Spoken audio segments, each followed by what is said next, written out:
आज की चर्चा में हम लोग करंट अफेयर्स स्पेशल जो टेस्ट था उसके क्वेश्चंस को हम लोग डिस्कस करेंगे। तो सबसे पहला क्वेश्चन, निम्नलिखित में से कौन बायोटेक्नोलॉजी क्षेत्र की बेंगलुरु स्थित कंपनी बायोकॉन की चेयरपर्सन है? Option A Roshni Nadar Malhotra, option B Kiran Mazumdar Shaw, option C Arya Rajendran, option D Christine Lagarde. तो इसका सही जवाब है ऑप्शन बी किरण मजुमदार शॉ। किरण मजुमदार शॉ काफ़ी चर्चित महिला है भारत में। 67 वर्षीय किरण मजुमदार शॉ बायोटेक्नोलॉजी क्षेत्र की बेंगलुरु स्थित कंपनी बायोकॉन की चेयरपर्सन है। बेंगलुरु स्थित इंडियन इंस्टीट्यूट ऑफ मैनेजमेंट के चेयरपर्सन भी हैं।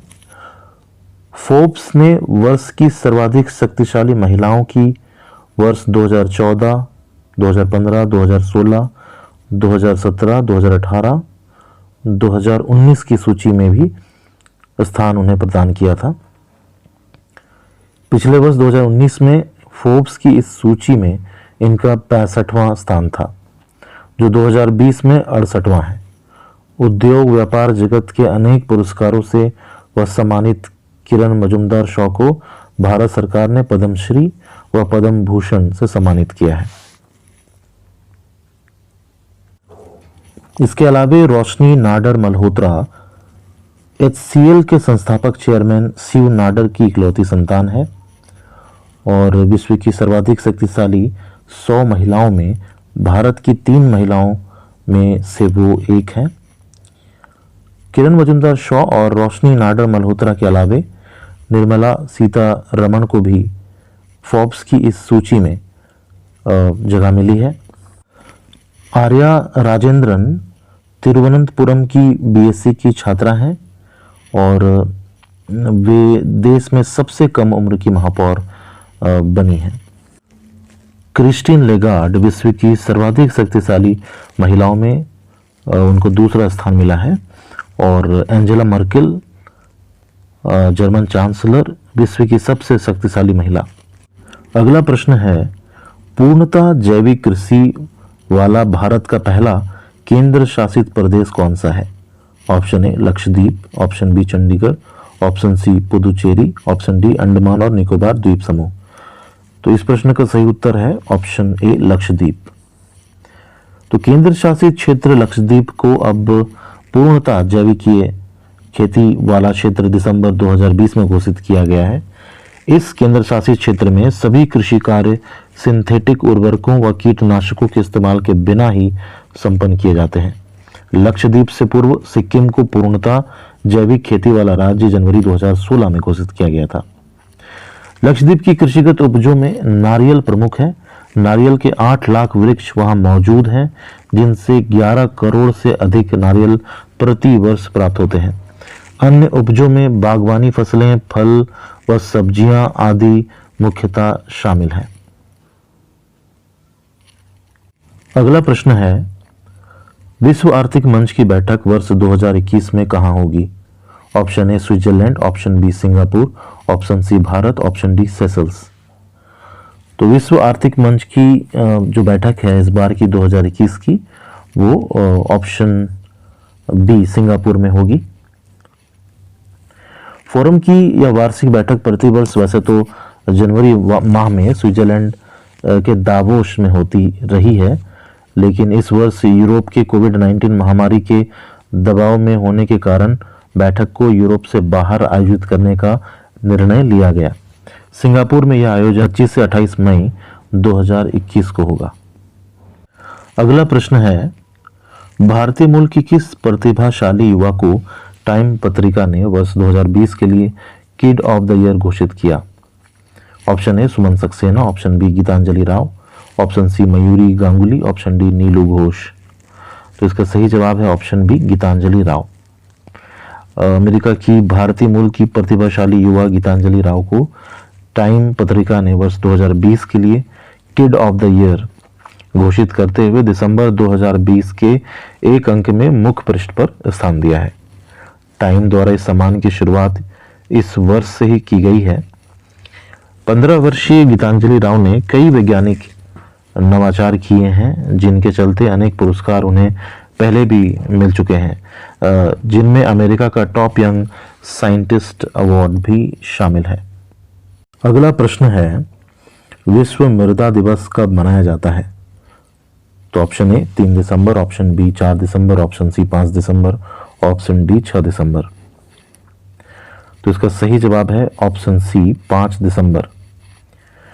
वैश्विक खाद्य समस्या से निपटने में मृदा के महत्व को देखते हुए खाद्य एवं कृषि संगठन की पहल पर वर्ष 2013 से 5 दिसंबर को विश्व मृदा दिवस के रूप में प्रतिवर्ष मनाया जाता है। इस वर्ष 2020 में विश्व मृदा दिवस का थीम था keep soil alive, protect soil biodiversity. अगला प्रश्न है, भारत और किस देश के बीच लगभग 55 वर्ष बाद चिल्हाटी हल्दीबाड़ी रेल लाइन फिर से शुरू हुई? इसके ऑप्शन है A Pakistan, option B Myanmar, option C Nepal या फिर ऑप्शन डी बांग्लादेश। तो इसका सही जवाब है ऑप्शन डी बांग्लादेश। तो भारत और बांग्लादेश के बीच लगभग 55 वर्ष बाद चिल्हटी हल्दीबाड़ी रेल लाइन फिर से शुरू हुई। चिल्हटी हल्दीबाड़ी रेल लिंक भारत और बांग्लादेश के बीच है या फिर से शुरू किया गया है।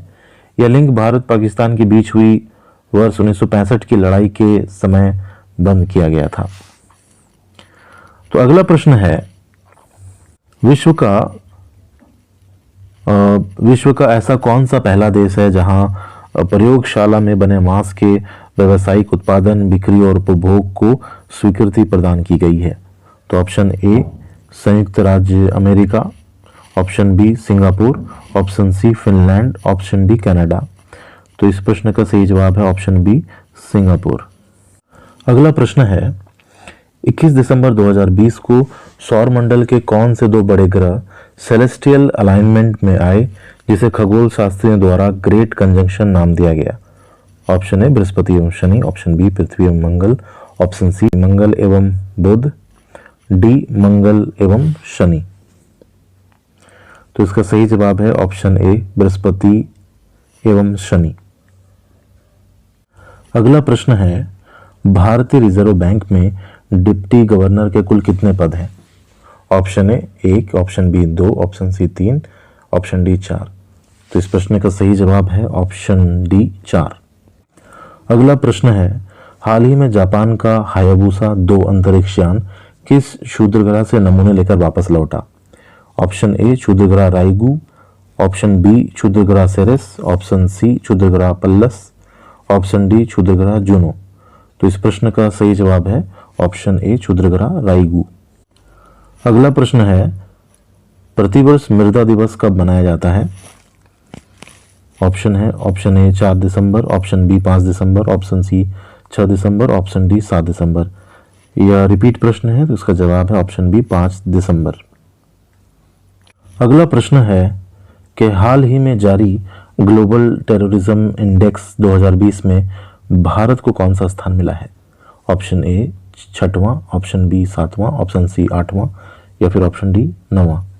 तो इस प्रश्न का सही जवाब है ऑप्शन सी 8वां।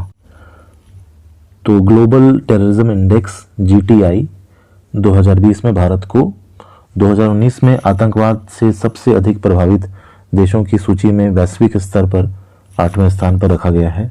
भारत का GTI स्कोर 10.7 में से 7.353 रहा। भारत में 2019 में आतंकवाद के कारण 277 हत्याएं, 439 घायल और 558 घटनाएं दर्ज की गईं। इस सूचकांक में दक्षिण एशिया 2019 में आतंकवाद से सबसे अधिक प्रभावित क्षेत्र रहा, जहां किसी भी अन्य क्षेत्र की तुलना में सबसे अधिक हत्याएं दर्ज की गईं। इसके अलावा विश्व स्तर पर आतंकवाद के कारण होने वाली मौतों में 2018 की तुलना में 2019 में 15% की गिरावट के साथ 13,286 मौतें दर्ज की गई।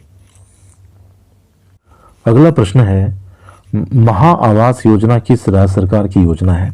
Option A Maharashtra, option B Karnataka, option C Bihar, option D Jharkhand. तो इस प्रश्न का सही जवाब है ऑप्शन ए महाराष्ट्र। अगला प्रश्न है, आईसीसी ने हाल ही में अंतर्राष्ट्रीय क्रिकेट खेलने के लिए न्यूनतम आयु कितने वर्ष निर्धारित की है? ऑप्शन ए 14 वर्ष, ऑप्शन बी 15 वर्ष, ऑप्शन सी 16 वर्ष या फिर ऑप्शन डी 13 वर्ष। तो इस प्रश्न का सही जवाब है ऑप्शन बी 15 वर्ष। आईसीसी ने हाल ही में अंतर्राष्ट्रीय क्रिकेट खेलने के लिए न्यूनतम आयु 15 वर्ष निर्धारित किया है। अगला प्रश्न है, किसने 2020 का बुकर पुरस्कार जीता है? तो इस प्रश्न का सही जवाब है ऑप्शन सी डगलस स्टीवर्ट। अगला प्रश्न है, हाल ही में हुई घोषणा के अनुसार भारत के किस राज्य में एशिया की पहली सौर ऊर्जा से संचालित कपड़ा मिल स्थापित की जाएगी?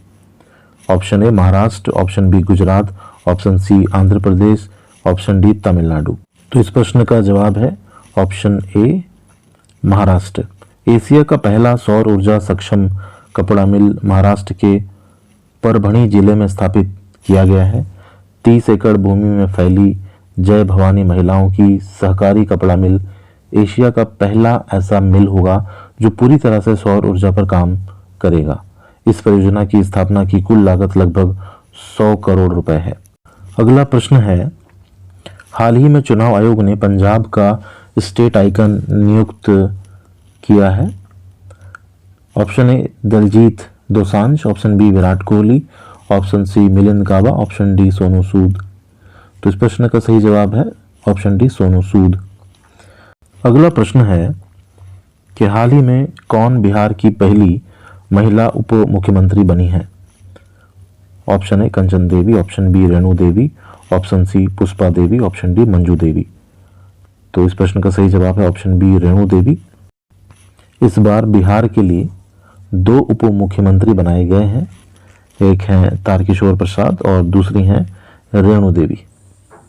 अगला प्रश्न है, हाल ही में किस राज्य में दुनिया की पहली ट्राम लाइब्रेरी शुरू की गई है? Option A Uttar Pradesh, option B Himachal Pradesh, option C Paschim Bangal, option D Uttarakhand. तो इस प्रश्न का सही जवाब है ऑप्शन सी पश्चिम बंगाल। तो पश्चिम बंगाल ने बाल दिवस के अवसर पर दुनिया का अपनी तरह का पहला बच्चों के लिए ट्राम पुस्तकालय शुरू किया।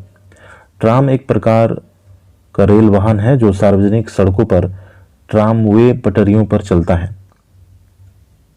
अगला प्रश्न है, हाल ही में कौन पाकिस्तान क्रिकेट बोर्ड की पहली महिला निदेशक बनी है? Option A Nazima Khan, option B Alia Zafar, option C Zoya Khan, option C Ayasa Noor. तो इस प्रश्न का सही जवाब है ऑप्शन बी आलिया जफर। तो आलिया जफर पीसीबी की पहली महिला निदेशक है। 4 निदेशकों में वो अकेली महिला है।